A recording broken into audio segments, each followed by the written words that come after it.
퇴직금 4억이 3년 만에 반토막 났습니다. 어디에 썼는지 기억조차 나지 않아요. 혹시 여러분도 이런 생각을 해보신 적 있으신가요? 나는 큰 돈을 쓰지 않았는데 왜 통장 잔고가 자꾸 줄어들까? 또는 퇴직금이 있으니까 당분간은 괜찮겠지. 만약 이런 생각을 하고 계신다면 오늘 제 이야기를 끝까지 들어보시기 바랍니다. 왜냐하면 저도 여러분과 똑같은 생각을 했었거든요. 그리고 그 결과가 어떻게 됐는지 여러분께 솔직하게 말씀드리려고 합니다. 안녕하세요. 저는 올해 67살 김영순입니다. 은행에서 32년을 근무하고 퇴직했습니다. 여러분께 제 이야기를 들려드리는 이유는 단 하나입니다. 저와 같은 실수를 하지 마시라는 것입니다. 사실 이 이야기를 하는 게 쉽지 않습니다. 남들 앞에서 제 실수를 고백하는 게 부끄럽거든요. 하지만 제가 겪은 일이 결코 저만의 문제가 아니라는 걸 알게 됐어요. 우리나라 퇴직자 10명 중 7명이 저와 비슷한 상황에 놓여 있다고 합니다. 그래서 용기를 내어 말씀드리는 겁니다. 3년 전까지만 해도 저는 정말 여유로웠습니다. 퇴직금 4억 원이 통장에 있었고 국민연금과 퇴직연금까지 합치면 매달 100만 원 정도가 나왔거든요. 집도 제 명의였고요. 그래서 생각했어요. 이 정도면 여유롭게 살 수 있겠구나. 그런데 어느 날 마트에서 소고기를 보고 있었습니다. 평소라면 고민 없이 담았을 텐데 그날따라 가격표를 보고 있는 제 모습을 발견했어요. 그리고 결국 소고기를 다시 내려놓았습니다. 그 순간 깨달았어요. 아, 내가 돈을 아끼고 있구나. 집에 와서 통장을 확인해 봤습니다. 4억이었던 잔고가 2억 2천만 원으로 줄어 있었어요. 1년 8개월 만에 1억 8천만 원이 사라진 거죠. 손이 떨렸습니다. 이 속도라면 10년 후에는 정말 아무것도 남지 않을 것 같았거든요. 더 충격적인 건 제가 뭘 샀는지 기억이 나지 않았다는 겁니다. 큰 돈을 쓴 기억이 없어요. 여행을 다닌 것도 아니고 비싼 물건을 산 것도 아니고 투자로 손해를 본 것도 아니었습니다. 그런데 돈은 조용히, 아주 조용히 사라지고 있었어요.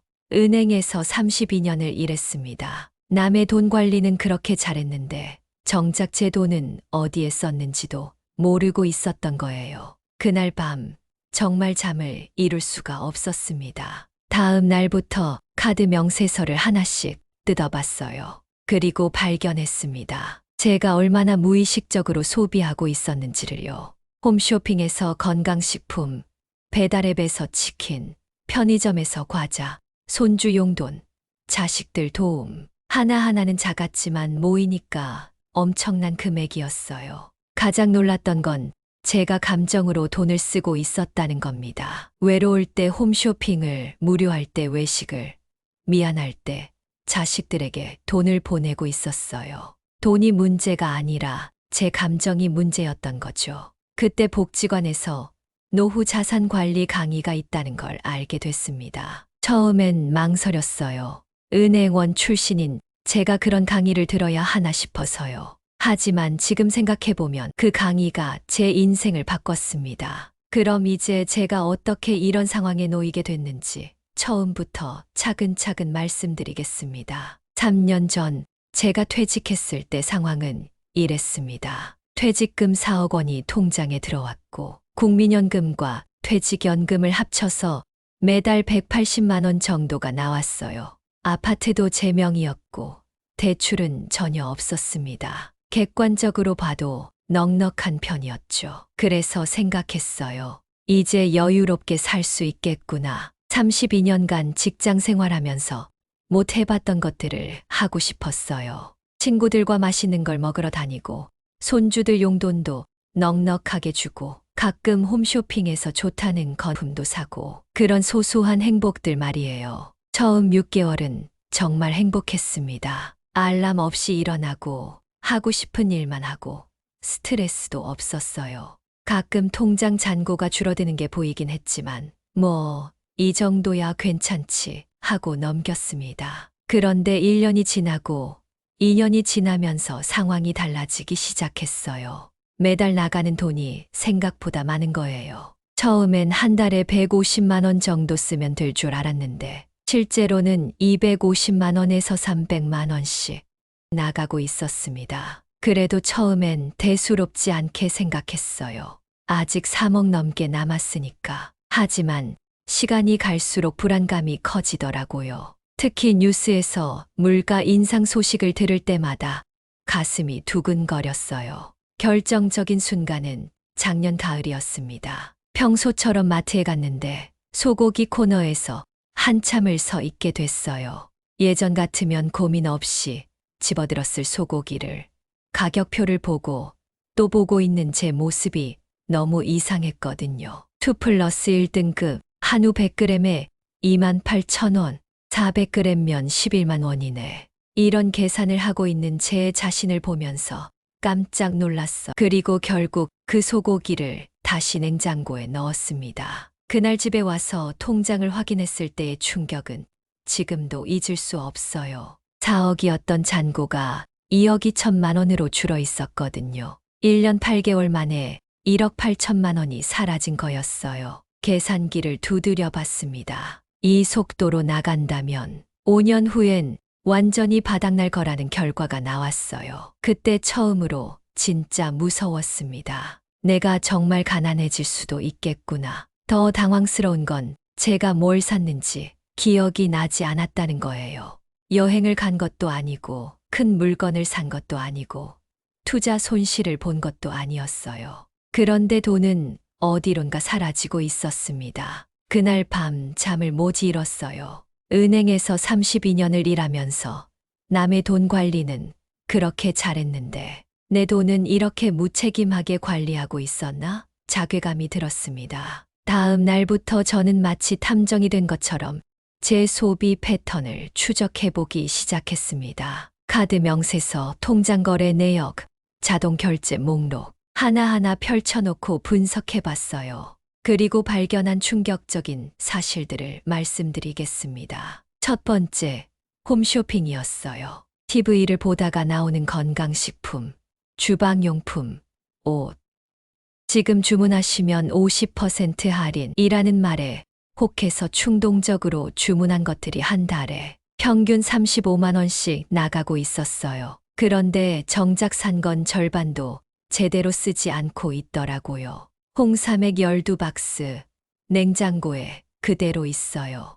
에어프라이어 2대, 하나는 아직 박스도 안 뜯었고요. 무릎에 좋다는 건강 보조식품들은 먹다가 말고 선반에 가득 쌓여 있었습니다. 두 번째는 배달음식과 외식이었어요. 혼자 있으니까 요리하기 귀찮아서 배달시켜 먹는 일이 잦아졌거든요. 치킨, 중국 음식, 피자. 한 번에 2만 원씩이니까 별거 아니라고 생각했는데 계산해보니 한 달에 28만 원이 나가고 있었어요. 그리고 친구들과의 외식도 잦아졌어요.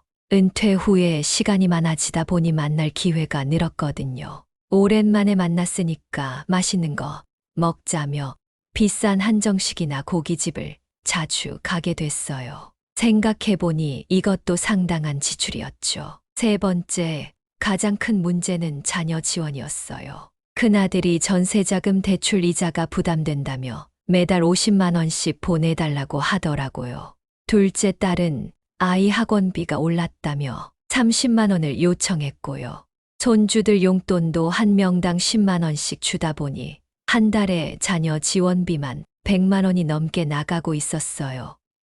처음엔 자식들이 힘들면 당연히 도와줘야지 생각했어요. 그런데 시간이 지날수록 이상했어요. 자식들이 부탁이 아니라 요구를 하기 시작하더라고요. 엄마, 이번 달 용돈 아직 안 들어왔는데요. 이런 식으로 말하는 거예요. 가장 충격적이었던 건 제가 언제부터인가 감정으로 돈을 쓰고 있었다는 걸 깨달은 순간이었어요. 외로울 때는 홈쇼핑을 봤어요. 나 혼자 이 넓은 집에 있으니까 너무 심심하다. 뭐라도 사야겠다. 이런 생각으로 리모컨을 들었거든요. 홈쇼핑 진행자가 마치 친구처럼 느껴졌어요. 고객님들, 이 기회 놓치면 후회하실 거예요. 이런 말이 진짜 저를 위한 조언 같았고요. 무료할 때는 외식을 했어요. 집에서 혼자 먹는 밥이 너무 쓸쓸해서 오늘은 밖에서 맛있는 거 먹자 하고 나갔죠. 식당에 사람들이 많으면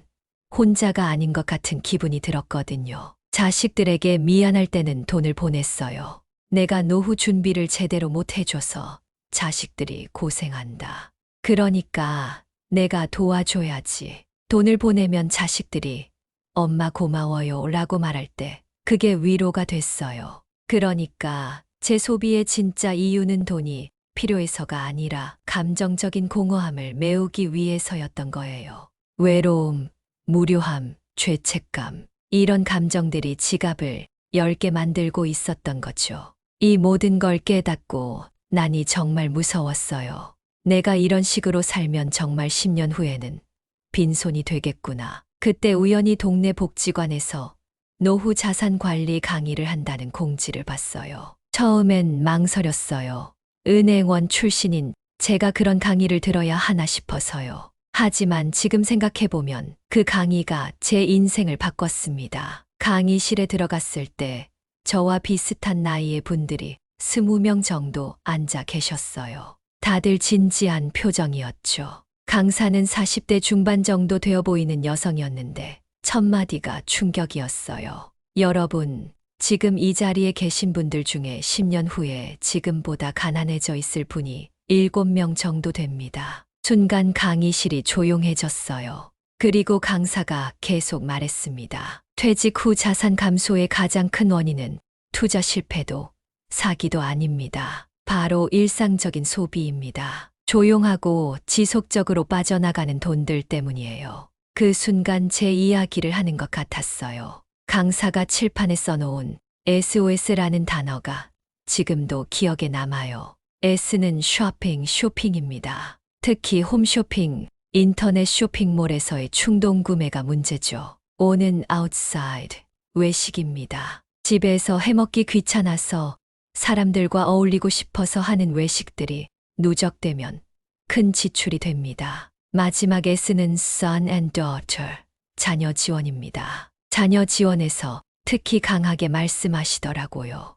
여러분, 자녀에게 돈을 주는 건 사랑이 아닙니다. 소비입니다. 여러분의 노후 자산을 소비하는 겁니다. 그 말을 듣는 순간 머리가 띵했어요. 저는 지금까지 자식들에게 돈을 주는 게 당연하다고, 그게 부모의 도리라고 생각했거든요. 그런데 그게 제 노후를 위험하게 만들고 있었던 거예요. 강사가 사례를 하나 들어주셨어요. 제가 상담했던 한 분은 퇴직금 5억으로 시작해서 4년 만에 1억이 남았어요. 큰 돈을 잃은 게 아니라 매달 조금씩 나가다 보니 그렇게 된 거죠. 그분이 하신 말씀이 어디에 썼는지 기억이 안 난다였어요. 정말 제 이야기였어요. 그런데 더 무서운 건 이런 분들의 공통점이 있다는 겁니다. 자신은 절약하고 있다고 생각한다는 거예요. 큰 돈을 쓰지 않으니까 괜찮다고 생각하시죠. 하지만 작은 지출들이 모이면 결국 큰 지출이 됩니다. 그때 옆자리에 앉으신 할머니가 손을 들고 질문하셨어요. 그럼 우리가 어떻게 살아야 해요? 아무것도 사지 말고 밖에도 안 나가고 자식들도 도와주지 말라는 거예요. 강사가 웃으면서 대답했어요. 아니에요. 포기하라는 게 아니라 기준을 만들라는 거예요. 감정으로 쓰지 말고 원칙을 가지고 쓰라는 겁니다. 그리고 핵심을 말씀해 주셨어요. 문제는 돈이 아니라 감정입니다. 외로우니까 뭔가를 사고, 심심하니까 밖에서 먹고, 미안하니까 자식들에게 돈을 주는 거예요. 이 감정 소비를 인식하는 게 첫 번째 단계입니다. 바로 그거였어요. 제가 그동안 느꼈던 것, 하지만 명확하게 표현하지 못했던 것을 딱 집어준 거였어요. 강사가 마지막으로 이렇게 말했어요. 여러분의 노후는 아직 20년이 남았어요. 지금 바꾸면 충분히 달라질 수 있습니다. 하지만 5년 후에 깨닫는다면 이미 늦을 수도 있어요. 그날 집에 오는 길에 계속 생각했어요. 내가 정말 감정으로 돈을 쓰고 있었구나. 그리고 그걸 사랑이라고, 필요라고 포장하고 있었구나. 무엇보다 가장 충격적이었던 건 자녀 지원에 대한 인식이었어요. 저는 자식들을 도와주는 게 당연하다고 생각했는데 그게 제 노후를 망치고 있었던 거예요. 집에 와서 가장 먼저 한 일은 가족들과 솔직한 대화를 나누는 것이었어요. 큰아들을 불렀습니다. 얘야, 엄마가 솔직히 말할게. 지금처럼 매달 돈을 보내주면 엄마도 나중에 어려워질 것 같아. 아들이 놀란 표정으로 말했어요. 엄마 퇴직금 많이 받으셨잖아요. 그리고 연금도 나오고 그게 문제야. 나도 그렇게 생각했는데 계산해 보니까 이대로 가면 몇 년 안에 바닥날 것 같더라고. 처음엔 서로 어색했어요. 아들도 당황스러워했고 저도 이런 말을 하는 게 쉽지 않았거든요. 하지만 정확한 숫자를 보여주니까 아들도 이해하더라고요. 엄마, 저도 몰랐어. 죄송해요. 둘째 딸과의 대화는 좀 더 어려웠어요. 처음엔 엄마가 왜 갑자기 이러세요? 손주 교육비까지 아끼시려고요? 라며 서운해하더라고요. 그래서 강의에서 들은 말을 그대로 전해줬어요. 얘야, 엄마가 자식들 도와주다가 나중에 너희한테 짐이 되면 어떻게 할래? 지금 도와달라고 하는 돈보다 나중에 엄마 부양비가 더 클 수도 있어. 그제야 딸도 심각하게 받아들이더라고요. 가족 대화를 하면서 깨달은 게 있어요. 자식들도 사실 저희 무분별한 지원이 당연한 게 아니라는 걸 알고 있었던 거예요. 다만 제가 계속 주니까 받았던 거죠. 오히려 자식들이 엄마 무리하지 마세요 라고 먼저 말하더라고요. 그 다음엔 제 소비 습관을 바꿔보기로 했어요. 강의에서 들은 대로 3가지만 실천해 보기로 했습니다. 첫 번째, 홈쇼핑이나 인터넷 쇼핑을 할 때는 하루 기다리기. 장바구니에 담아놓고 하루 기다려보는 거예요. 그러면 정말 신기하게도 이거 꼭 필요한가 하는 생각이 들어요. 특히 건강식품 같은 경우엔 집에 이미 비슷한 게 있다는 걸 기억해내게 되더라고요. 두 번째, 외식과 모임은 한 달에 정해진 횟수만 하기. 무작정 줄이는 게 아니라 이번 달엔 친구들과 3번만 만나자. 이런 식으로 미리 정해놓는 거예요. 그러면 어떤 모임에 나갈지 선택하게 되고 자연스럽게 정말 중요한 만남만 하게 되더라고요.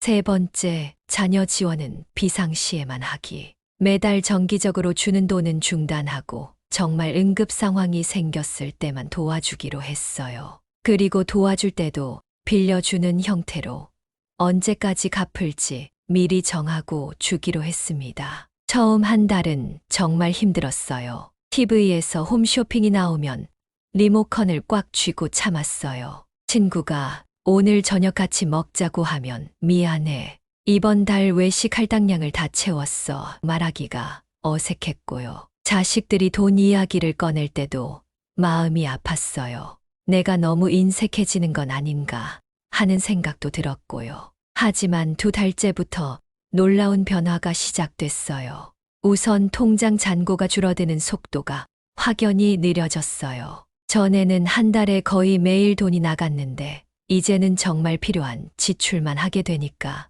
잔고가 안정적이었어요. 더 중요한 건 마음의 변화였어요. 내가 내 인생을 통제하고 있다는 느낌이 들기 시작한 거예요. 전에는 돈이 어디로 갔는지도 모르고 불안했는데 이제는 내가 선택해서 쓰고 있다는 확신이 생겼어요. 자식들과의 관계도 오히려 더 좋아졌어요. 돈으로 얽매인 관계가 아니라 진짜 가족 관계가 된 기분이었거든요. 아들이 엄마, 요즘 표정이 훨씬 밝아지셨네요. 말해줬을 때 정말 기뻤어요. 이제 6개월이 지났습니다. 제 삶이 어떻게 바뀌었는지 말씀드릴게요. 가장 놀라운 건 숫자의 변화였어요. 전에는 한 달에 평균 280만 원씩 나갔는데 지금은 180만 원 정도로 줄었어요. 매달 100만 원씩 절약하고 있는 셈이죠. 1년이면 1200만 원, 10년이면 1억 2천만 원을 지킬 수 있는 거예요. 하지만 더 중요한 변화는 제 마음가짐이었어요. 전에는 마트에 가면 항상 불안했어요. 이거 사도 될까? 너무 비싸지 않나? 하면서 망설였거든요. 지금은 미리 정해놓은 예산 안에서 당당하게 삽니다. 필요한 건 사고 불필요한 건 안 사는 기준이 명확해지니까 오히려 쇼핑이 편해졌어요. 홈쇼핑도 마찬가지예요. 전에는 충동적으로 사고 나서 후회했는데 지금은 정말 필요한 건지 하루 생각해보고 결정해요. 신기하게도 하루 지나고 나면 굳이 안 사도 되겠다 생각이 드는 경우가 대부분이에요. 친구들과의 만남도 더 의미 있어졌어요. 전에는 그냥 시간 때우려고 만나는 경우가 많았는데 지금은 정말 보고 싶은 사람들과만 만나요. 횟수는 줄었지만 만남의 질은 훨씬 좋아졌죠. 자식들과의 관계 변화가 가장 뜻깊어요. 돈으로 연결된 관계에서 벗어나니까 진짜 가족이 된 기분이에요. 아들이 어려운 일이 있으면 돈을 달라고 하는 게 아니라 조언을 구해요. 딸도 아이 교육 문제로 고민이 있으면 할머니의 지혜를 물어보고요. 그리고 저 자신에게 가장 큰 변화는 미래에 대한 두려움이 사라진 거예요. 전에는 10년 후에 돈이 떨어지면 어떻게 하지 하는 불안감이 항상 있었거든요. 지금은 이 정도면 20년은 충분히 버틸 수 있겠다 하는 안정감이 있어요. 건강도 좋아졌어요. 스트레스가 줄어드니까 잠도 잘 오고 소화도 잘 되고요. 무엇보다 마음이 편하니까 표정이 밝아졌다고 주변에서 말해줘요. 하지만 여러분, 제가 하고 싶은 말은 이거예요. 저는 운이 좋았습니다. 아직 건강하고 시간도 있었고 배울 기회도 있었거든요. 그런데 만약 제가 5년 후에 이 사실을 깨달았다면 어땠을까요? 계산해 보니까 정말 끔찍했어요. 5년 더 그렇게 살았다면 지금쯤 통장에 몇 천만 원밖에 안 남았을 거예요. 그때 깨달았다면 이미 돌이킬 수 없는 상황이 됐을 거고요. 여러분도 혹시 이런 생각 안 해보셨나요? 아직 괜찮아. 큰 문제 없어. 나중에 생각해봐야지. 저도 그랬거든요. 하지만 노후의 시간은 우리가 생각하는 것보다 길어요. 제가 지금 67세인데 요즘 평균 수명을 생각하면 앞으로 20년은 더 살아야 해요. 20년 동안 지금처럼 무계획적으로 돈을 쓴다면 정말 위험한 상황이 올 수 있어요. 그래서 저는 지금 이 이야기를 하고 있는 거예요. 저와 같은 실수를 하지 마시고요. 여러분, 지금 시작하세요. 내일이 아니라 오늘, 지금 당장 시작하세요. 먼저 자신의 소비 패턴을 정확히 파악해 보세요. 카드 명세서, 통장 거래 내역을 보면서 어디에 돈을 쓰고 있는지 확인해 보세요. 저처럼 기억이 안 나는 소비가 얼마나 많은지 깜짝 놀라실 거예요. 그 다음에는 감정 소비를 인식해 보세요. 언제 돈을 쓰고 싶어지는지, 어떤 기분일 때 지갑을 여는지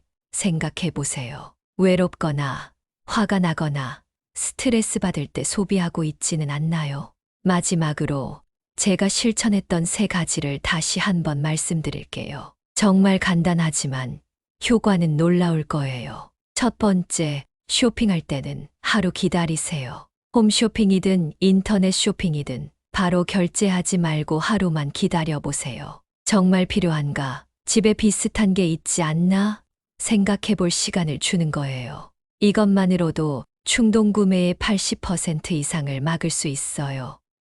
두 번째, 외식과 모임에 기준을 세우세요. 무작정 줄이는 게 아니라 한 달에 몇 번 어떤 사람들과 만날지 미리 정해 놓으세요. 그러면 정말 소중한 사람들과의 의미 있는 시간만 남게 될 거예요. 세 번째, 자녀 지원의 원칙을 정하세요. 이게 가장 어려운 일이에요. 하지만 꼭 필요합니다. 사랑과 무분별한 지원은 다른 거예요. 비상시에만 조건을 정해서 도와주세요. 자녀도 여러분도 모두를 위한 일이에요. 이 3가지만 실천해도 여러분의 노후는 완전히 달라질 거예요. 제가 이 이야기를 하면서 계속 강조하고 싶은 건 이거예요. 소비는 습관이고 습관은 바꿀 수 있다는 거예요. 저도 처음엔 불안했어요. 내가 너무 인색해지는 건 아닌가? 이렇게 살아서 재미있을까?